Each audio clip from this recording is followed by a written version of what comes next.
If you've ever wanted to make money online leveraging your personal brand, then I want you to watch this video because I'm going to go over some of the things that have helped me not only generate multiple seven figures with my personal brand, but also how I've helped clients do the exact same and some of the frameworks that I've used in order to help them do the same. Let's go ahead and hop into it. So a lot of people ask me about personal branding, how I've been able to create my own personal brand, the things that I've learned along the way of creating a personal brand, but then also how I've been able to help others do the same and set them on the right path. So I want to tell you my journey about how I first got started and ultimately what made me go all in on my personal brand and why I'm doing that really heavily in 2023.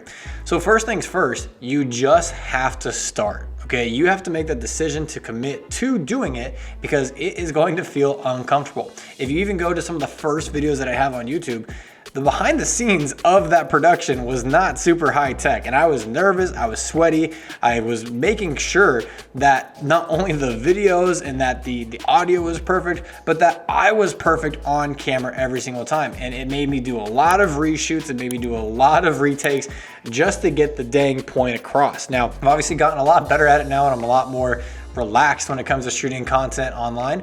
But in the beginning, I was super nervous, okay? So you first have to make the decision and understand that you're probably gonna go through some of that just like I did when I first started.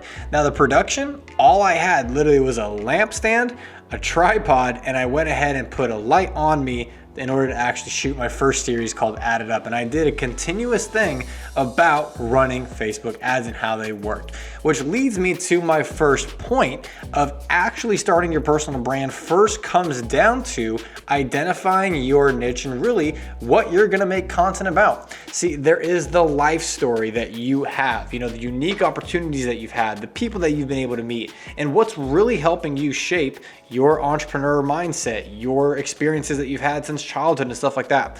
That life story is a big part, but that's one element of your personal brand. The next piece is figuring out what you're actually going to communicate with people and how are they going to relate to you, and then what value are you going to provide. So when I first got started, it was all about Facebook ads, marketing, digital ads, and I had my own agency. So obviously, if someone was interested in me applying some of the stuff that I helped them learn in the video, they would hop on a call with me, they would shoot me a DM, and I would go ahead and set up, campaigns for them and run ads for them. Over time, as that grew, obviously word of mouth happened, but I became this Facebook ads guy, this marketing guy. It's now expanded to Facebook ads, just marketing in general, e-commerce as a whole, investments, finance, Bitcoin, etc. Because these are the topics that I like to study and that I like to help share with people to understand the concepts better. So first is identifying your niche and what you're going to be known for. Solely to create content, right?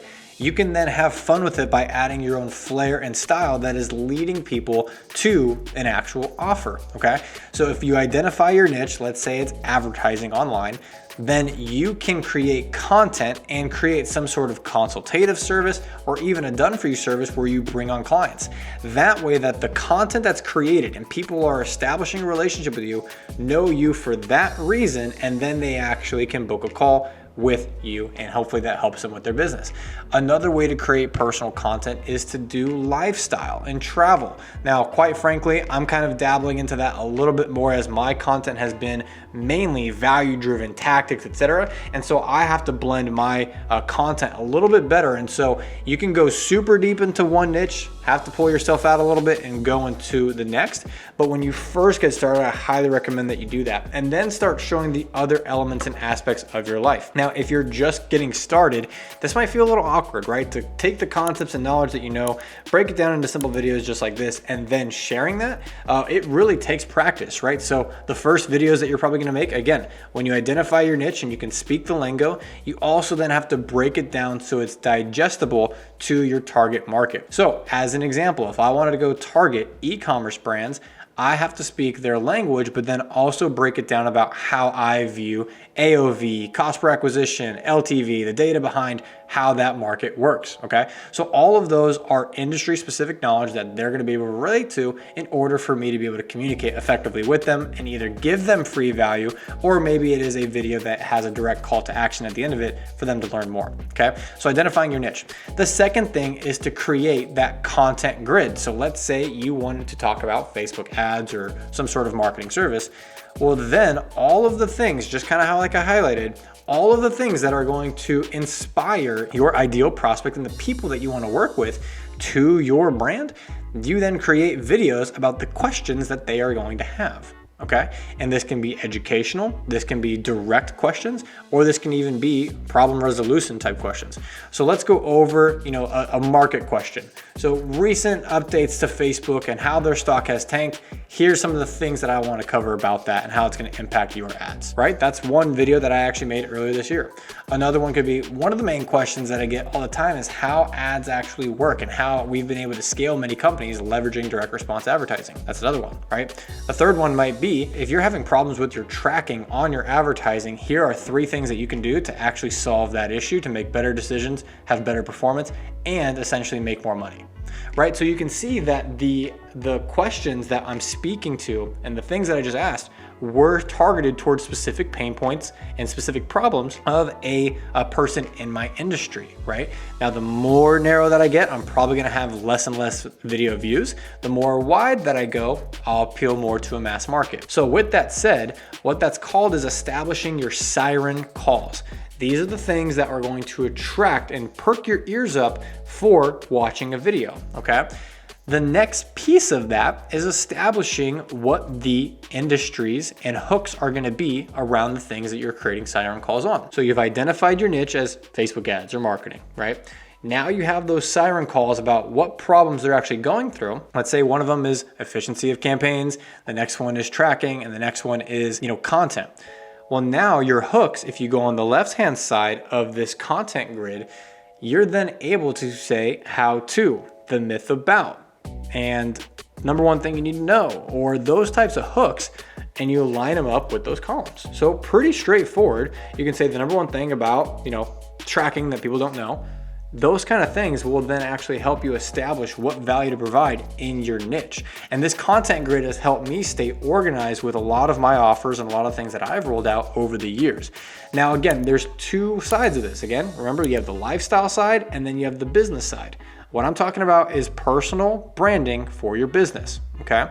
So as you start to continue to make videos, design the thumbnails, get them posted and all that kind of stuff, it's important that you have more value-based videos than just direct response call to action videos. And the reason is because when you go to network with people in those specific niches and in different industries, you want them to be able to look at you online and say, hey, oh, this guy's providing value first.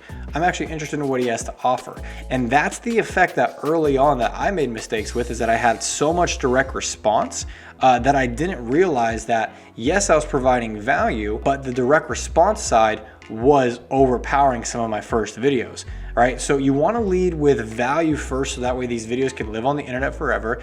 And then over time, it'll start to compound. You may not get that client right away. You may not get that prospect right away, but you're going to start crafting this story and this narrative. And as you continue to have success and have more people watch your stuff, then you can make offers, right? You can make offers on your Instagram, have, direct links in the description beneath your videos. And that will help you not only attract the audience, but then help them convert into your systems. And so I hope that helped give you a little bit more insight of how to establish your personal brand, how to choose and craft your content grid, and then how to provide value. So that way, when you go to network, people have gotten value from you and you're able to actually have a little bit of a better positioning when it comes to actually creating relationships and establishing you as a brand, your business, as well as you as an authority in the space. Now, if you found value to this video, I want you to go ahead and click like and subscribe down below, or share it to a fellow entrepreneur that's just getting started in the game, or someone that's looking to make refinements to their personal brand. And look, it's a continuous process, guys. You're always going to relate things to current events, or you're going to relate things to tried and true principles about your industry, but it's about how relevant that you become over time, and the consistency and the compound effect will then take care of the rest, okay? So really making sure that you take your personal brand serious, get them sent to editors to edit it, get them distributed on all the social media networks, so that way you can stay relevant and provide value and create a community and a following that'll be with you for a lifetime. So again, if you found value, go ahead and like and subscribe. And again, thank you for watching my videos. I hope to continue to provide more value for you, friends, family, and other people that you may know. So again, go ahead and like the video, subscribe, and I'll see you in the next video.